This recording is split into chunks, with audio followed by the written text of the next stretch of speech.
김현태 특임단장은 국정조사에 이미 증인으로 나왔습니다. 그리고 헌재 심판에서 증인으로 출석을 했습니다. 그런데 성일종 국방위원장이 따로 불러서 말을 듣고 국회 본회의에서 일방적으로 발표한 겁니다. 그리고 다시 이 자리 국힘당에서는 국정조사의 증인으로 다시 부르려고 한 겁니다. 이걸 이렇게 생각해 보면 됩니다.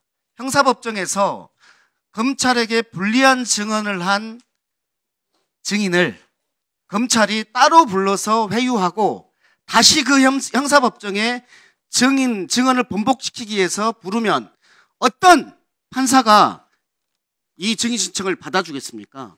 이거랑 똑같은 논리입니다. 성일종 국방위원장은 국방위원장이라는 엄청난 권한을 가지고 지금 특임단장을 회유해서 다시 가서 위증으로 해라 라는 위증 교사를 한 것이고, 그것을 만들어내기 위해서 국힘당 의원들은 기존에 증인으로 나왔던 사람을 다시 증인으로 부른 겁니다. 차라리 정상적이려면 성일종 국방위원장은 본인의 생각과 다르다면 국방위 전체 회의를 열어서 특임단장 불러서 다시 물어보는 그런 공개적인 자리를 거쳤어야죠. 그래서 이것은 성일종 국방위원장이 증인을 회유해서 위증을 교사하려고 만든, 그리고 국힘당은 그 자리를 깔아주려고 증인 신청한 그런 꼴이다. 이것은 형사법정에서도 검사도 시도하지 않는, 형사법정에서도 이런 것은 받아들여질 수 없는 그런 증인 신청이기 때문에 절대 받아들여지면 안 된다고 말씀드립니다. 이상입니다. 네, 한명도 검사님. 지금 국힘 쪽에서 계속 증인을 받아주지 않았다라고 주장을 했는데요. 사실관계가 전혀 다릅니다. 25일 날 증인 19명 신청하고 21일 증인 14명 신청했는데요. 저희들이 증인을 받지 않는 건 법원, 다음에 헌법재판소 등 이번 내란 혐의와 전혀 관련이 없는, 납득이 안 가는 법원을 부른 것에 대해서 증인을 받아들일 필요가 전혀 없죠. 필요성을 못 느꼈으니까. 그래서 나머지 그 군 병력 인력 관련해 가지고는 전부 증인을 수용을 했습니다. 저희들이 안 한 게 아닙니다. 그리고 21일 것도 법원과 헌재를 제외하고는 증인들을 전부 받아줬고요. 그래서 그 여당 쪽에서 주장하는 다수의 증인이 그 합의를 통해서 채택이 됐습니다. 그리고 저희들이 잊지 말아야 될 게, 지금 이번 국정조사 특위는요, 윤석열 정부의 비상계엄 선포를 통한 내란 혐의 진상규명 국정조사 특별위원회입니다.